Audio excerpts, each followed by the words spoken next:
Welcome to the Jill on Money Show. It is Tuesday, June 6th. It is D-Day. And I have to say that I always have a much different appreciation for D-Day now that I actually went to Normandy last year. What an unbelievable experience that was. If you've never done it, if you happen to find yourself in Paris or even in London, figure out how to get to Normandy. It is an extraordinary feeling to see and hear all about what happened on June 6th, to understand just what people did and what they gave. Oh my gosh, it was unbelievable. So anyway, D-Day, an important part of American history. Meanwhile, here in the United States, where we are broadcasting from, we are answering your financial questions. And if you would like to join us on the air, you've got a question, you've got a concern, all you need to do is go to our website, JillOnMoney.com, and you click the Contact Us button and you fill out the form. And then all you need to do is check the little box that says you would be willing to come on the air. While you're on the website, don't forget, you can buy the book, The Great Money Reset. And that is a book that helps create guardrails for you to make big changes in your life, whether it's your overall life. It can be a job. It can be a change in venue in terms of your where you are living. It can be all sorts of different things. Any change you're contemplating, then you need the book, The Great Money Reset. And you can subscribe to our new service. It's called Jill on Money Live. That's where you will have access to quarterly live webinars and great bonus content, extra interviews that we are conducting. We're just kind of contemplating what just happened last week, which was my interview with Mike Quincy. He is from Consumer Reports, and he's a car guy, and he's just an absolute unabashed car guy. And if you want to see and hear that interview with Mike, you've got to join the new service, Jill on Money Live. Today, we are going to talk to a listener who is calling from Connecticut. It's Bob who is on the line. So, Bob from Connecticut, what brings you to our airwaves? Well, Jill, after listening to you for so long and getting so much valuable information, I got to the point where I had an issue, and I thought perhaps I should reach out and see if you could be of some help for me. To be a little bit more specific, I've been doing a little research, and I've been looking at annuities, and I've been looking at brokerage CDs and brokerage ladders. And the reason I've been doing that is because I'm a little nervous kind of person, and I did what many people perhaps might have done recently. Is I panicked in the last year late. And I've moved my money, my primary accounts, from being in a robo account to being in the money market. And I need to make some changes and get back in the mix of things. So that's where I need your help. Okay. So let's talk a little bit about what you have. First of all, how old are you and what is your income? I am 80 years old. I have been retired now for 11 years. I'll mention to you that I don't have a mortgage and I don't have any debt. Okay. How about income? You have Social Security? I have Social Security. I have, that is $3,100 a month. Okay. I have a veteran's disability, $731 a month, no tax on that. Mm-hmm. I do RMD withdrawals, which nets out at $1,080 after I pay federal and state taxes in advance. And that actually gives me a total income of about $4,911 or somewhere thereabouts, or $58,900 annually. And now, the key question I'm going to ask you is, does that $4,900 cover your expenses that you are encountering on, and not like the base? I mean, really, does it cover everything, or are you pulling extra money out of your savings or your retirement funds?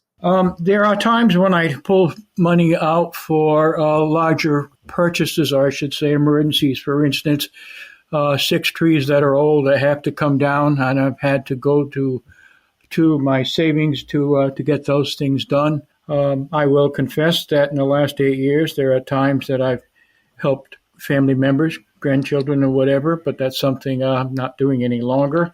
So all in all, it does cover my expenses. It gives me a cushion of about $9,000 annually That's pretty good.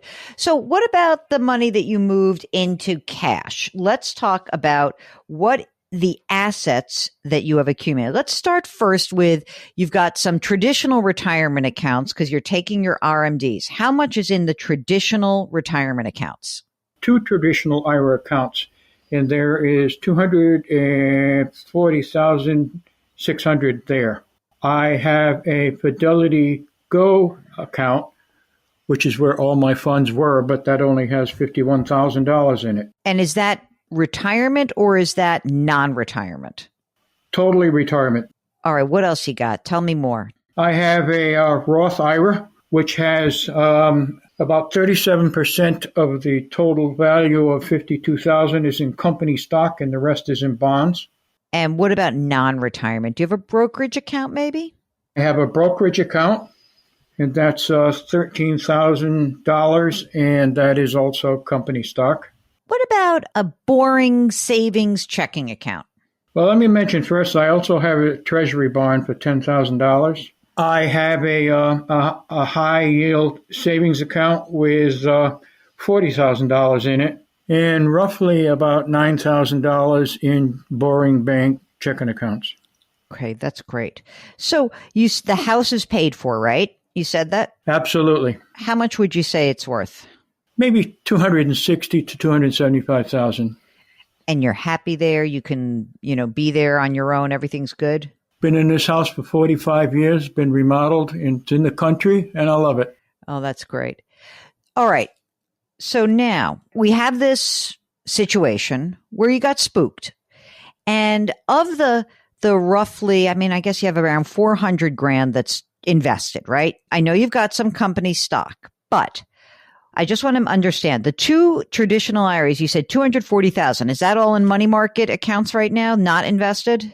Yes, that is the only that is not invested. Okay. Here's the thing.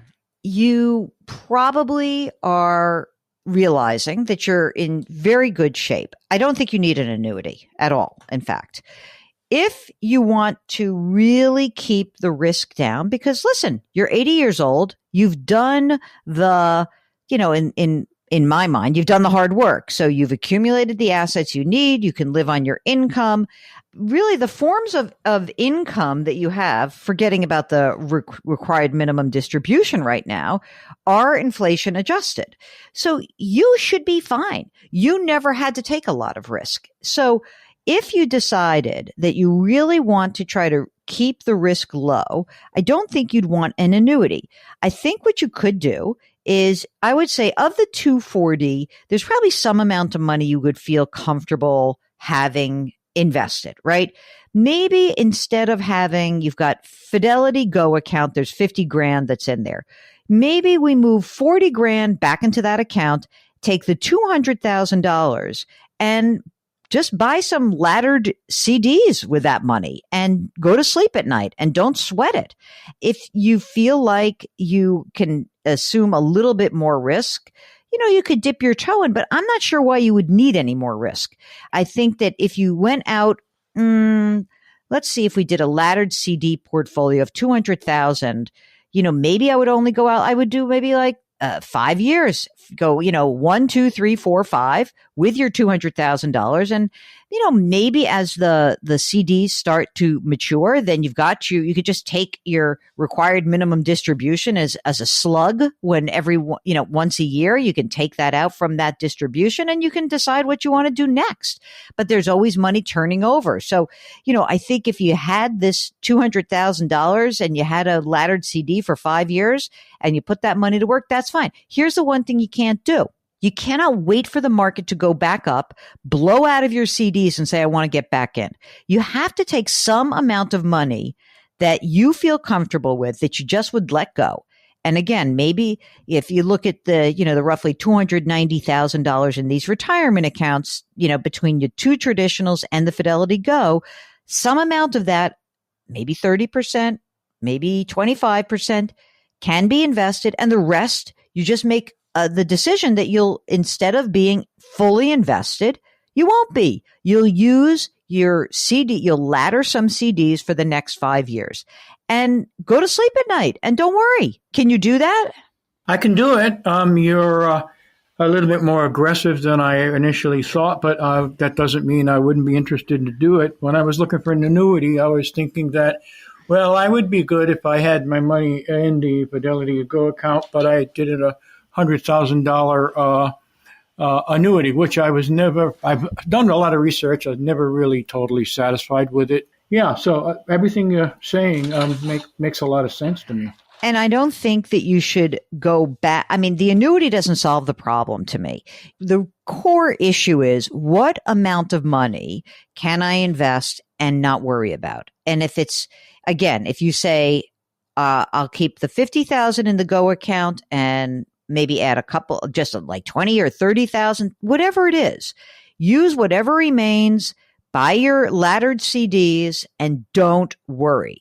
You are in great shape. So thank you for getting in touch with us. And we are grateful that we have people who can come on the air and walk through their situations. And if you feel like you want to get a little bit of a gut check on your allocation, or maybe you really did, like as Bob said, look, he panicked, he moved some money last year. Maybe he doesn't have to move it back. Maybe that was really the decision that you needed to make then, and you can stick with it. So there's nothing wrong with saying, I don't like the amount of risk in my portfolio. The thing that we like to identify is we try to do that before anything bad happens, not once something bad has happened. But, life is life. Sometimes you don't know how much you don't like the risk in your account until the you-know-what hits the you-know-what.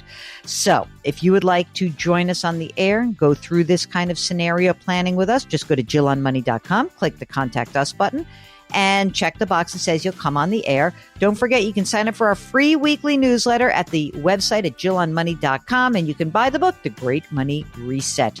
All right, put your hands metaphorically on someone's back. Change your work, change your wealth, change your life. Thank you for listening. We'll talk to you tomorrow.